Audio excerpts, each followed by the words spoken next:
The Wisconsin decision is part of an increasingly partisan fight on safety and the economy. Nationally, a majority of the country believes the top priority should be staying at home over getting back to work. But look at the party breakdown. 62% of Republicans say opening the economy should be the priority. Democrats, meanwhile, overwhelmingly support stay-at-home policies. Our lead national correspondent, David Begnaud, joins us now. David, what's the takeaway from that decision in Wisconsin? Anthony, it's a major win for Republicans who control the legislature. They convinced the court, and the court ruled that the governor's stay-at-home order was unenforceable and invalid. Now, the governor of Wisconsin, who's a Democrat, fired back, saying the Republicans have no plan, and they have essentially thrown the state into chaos. Because now, with no state plan in effect effectively, local counties are going to have to figure out what to do. Here's a snapshot of what else is happening around the country. Shop in Owasso, Michigan, customers were still getting their trims on Wednesday, the same day his license was suspended for operating in defiance of the statewide stay-at-home order. They try to take my living away from me. They take my craft away from me. That's vindictive.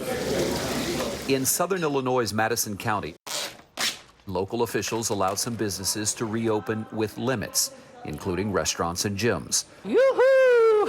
But cases around the county are still increasing, and Illinois has not yet lifted restrictions on those businesses statewide. Illinois Governor J.B. Pritzker. What I don't have sympathy for is those so intent on disregarding science and logic. You weren't elected to do what's easy. You were elected to do what's right.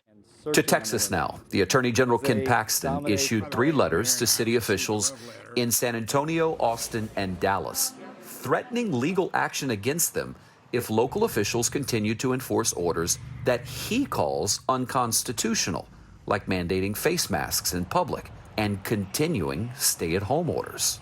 The fact is, our orders have been in compliance with the governor from day one. As local governments work to balance public health and economic concerns, questions are being raised about reopening schools, something President Trump says he favors. I don't consider our country coming back if the schools are closed. And it's had very little, very unusual situation. It's had very little impact on young people. You know, health experts are still learning more about that new disease in children, which is potentially linked to the coronavirus.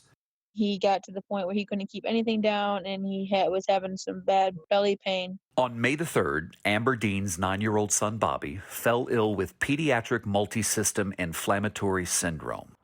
He went to the emergency room the next day and later tested positive for the coronavirus.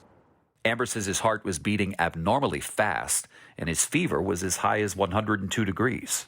What was the scariest part for you? Just hearing that his heart was that bad. Last thing I want to do is have my 9-year-old have a heart attack. Bobby wound up in the pediatric intensive care unit, but after 4 days, he started to improve. It's a hard thing when, the doctors that are caring for him are doing the best they can, but they're not used to dealing with it, so it's kind of scary. Amber Dean says she and her sister, who had been living in the Dean home, both had coronavirus, and they can only assume that's where the young boy contracted it. There are at least 180 cases of this disease in 17 states around the country and Washington, D.C. Gayle, as of this morning, at least 3 kids have died from this. David, thank you very much.